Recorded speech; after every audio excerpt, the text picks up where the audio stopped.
Asia గ్రంథం 43వ అధ్యాయము 1వ వచనంలో దేవుడు తన ప్రజలకు చేస్తున్న ఒక శ్రేష్టమైన వాగ్దానము మనం చూడగలం. ஏசாயா 43வது அதிகாரம் 1வது வசனத்தில் தேவன் தம்முடைய ஜனங்களுக்கு செய்த ஒரு விசேஷமான வாக்குத்தத்தத்தை நாம் காண முடியும். இப்போதும் யாக்கோபே, உன்னை சிருஷ்டித்தவரும் இஸ்ரவேலே, உன்னை உருவாக்கினவருமாகிய கர்த்தர் சொல்லுகிறதாவது, பயப்படாதே, உன்னை மீட்டு கொண்டேன், உன்னை பேர் சொல்லி அழைத்தேன், நீ என்னுடையவன்.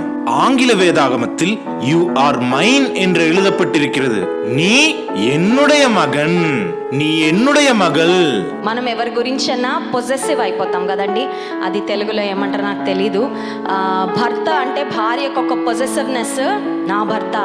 భర్తలకు కూడా భార్య అంటే నా భార్య, నా భార్యను ఎవరు చూసినా నేను ஊர்கோன். நான் భార్యను ఎవరైనా ఒక మాట అంటే నేను, நாம யார் மேலயாச்சும் பொசசிவா இருப்போம்லங்க. தமிழ்ல அதை என்னன்னு சொல்லுவாங்க? கணவர்னு சொன்னா அந்த மனைவிக்கு ஒரு பொசசிவ்னஸ் இருக்கும். ஏன் கணவர், கணவர்களுக்கு கூட மனைவினா என் மனைவி. என் மனைவியை யாராவது பார்த்தாங்கன்னா சும்மா இருக்க மாட்டேன். என் மனைவியை மட்டும் யாராவது ஏதாவது சொன்னா நான் சும்மா இருக்க மாட்டேன். పిల్లల దగ్గర కూడా తల్లిదండ్రులకు ఒక పొజెసివ్నెస్ కదండి. మన తల్లిదండ్రులు అంటే మనకు ఒక పొజెసివ్నెస్. కొన్నిసార్లు స్నేహితుల మధ్యలో కూడా ఉంటుంది. ఏంటంటే ఇద్దరు ఫ్రెండ్స్గా ఉంటే మూడో వాళ్ళు ఎవరైనా కొత్త వాళ్ళు రాగానే ఇద్దరిలో ఒకరు అటు వెళ్ళిపోతే ఇంకొకళ్ళకి పళ్ళు కొరుకుతూ ఉంటారు. ఎందుకంటే నాకు ఇంత దగ్గరగా ఉన్న నా స్నేహితురాల్ని అలా తీసుకెళ్ళిపోయిందంటే అమ్మాయి వచ్చి నా సొంతం కదా, ఆ పొసెసివ్నెస్ ఉంటది కదా. చాలా సార్లు பிள்ளைங்க மீது கூட அப்பா அம்மாக்கு ஒரு பொசசிவ்னஸ் இருக்கும்லங்க. நம்மளோட அப்பா அம்மானா நமக்கு ஒரு பொசசிவ்னஸ் இருக்கும்லங்க.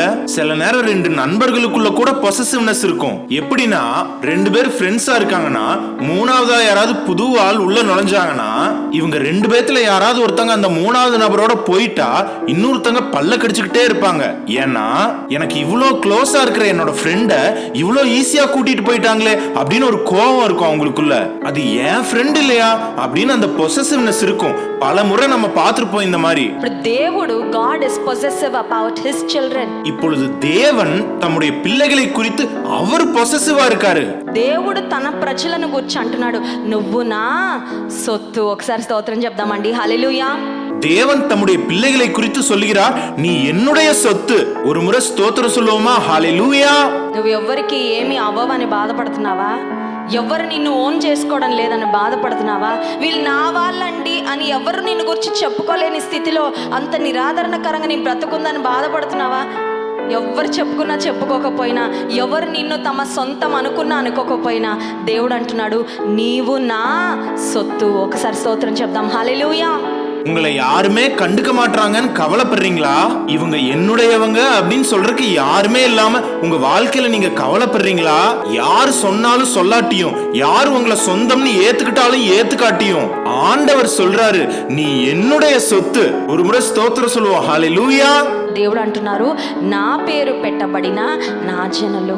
ஆண்டவர் சொல்றாரு, என்னுடைய நாமம் தரிக்கப்பட்ட என்னுடைய ஜனங்கள். నా ప్రజలుగా బ్రతికే వారి విషయంలో నేను ఒక ప్రత్యేకమైన శ్రద్ధ కలిగి ఉంటాను.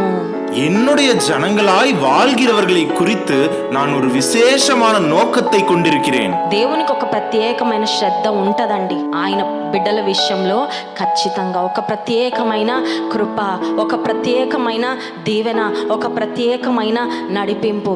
ఎస్, ஆண்டவருக்கு உங்களை குறித்து ஒரு விசேஷமான நோக்கம் இருக்குங்க. அவரோட பிள்ளைங்களோட விஷயத்துல நிச்சயமா இருக்கும் ஒரு விசேஷமான கிருபை, ஒரு விசேஷமான ஆசீர்வாதம், ஒரு விசேஷமான நடத்துதல் உங்களை குறித்து ஆண்டவர் வைத்திருக்கிறார்.